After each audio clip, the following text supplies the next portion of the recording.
Slightly disappointing result for the lads on Sunday. Yeah, it was. Yeah, I mean, we were just pretty lacklustre coming off the bus. Half of us were still on it. It was just a really disappointing result. Full credit to Wasps though, they defended really well, and we had a lot of ball, we attacked, but they like I said, defended really well, and they were at home. I mean, you get up for those games when you're at home.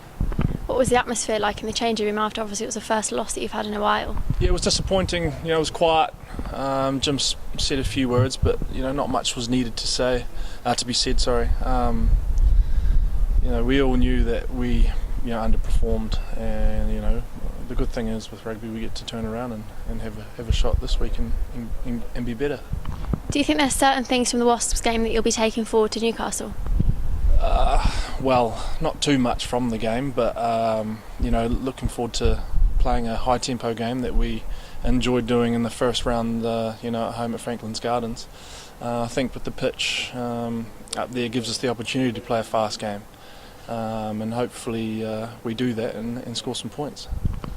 Could it be said that you could have possibly gone into the game with your heads held a bit too high, or do you think it was just a bad day at the office?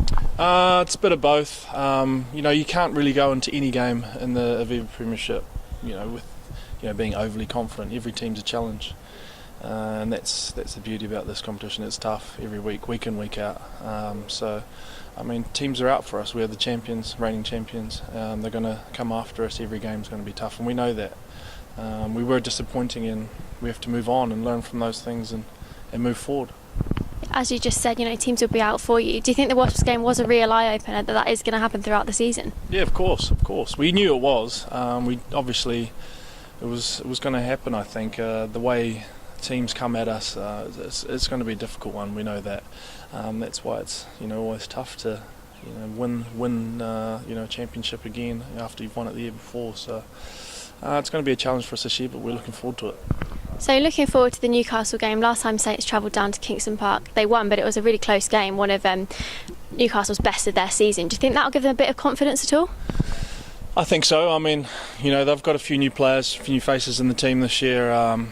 They're playing with some width in that now. They're at home as well. It's tough to for us to go away and play, especially that far. It is a bit of a trek.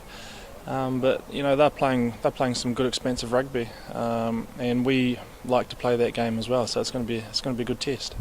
As you mentioned, they've signed a few new players over summer, some fairly big names. Do you think that will affect their game at all? That will help them out, of course. Any player coming into the team, with the experience that the players that they've signed that they've got is going to help them. Though have been they haven't had results go their way, but I'm pretty sure they'll turn around this season. Hopefully not this weekend though. We've seen already that the Premiership's looking really quite tight. Do you think that affects you as a player in any way? No, I don't think personally. I have confidence in our team and the ability and what we can do. I think we stick to our game plan and we go out there and execute. I think we can put any team away in the competition.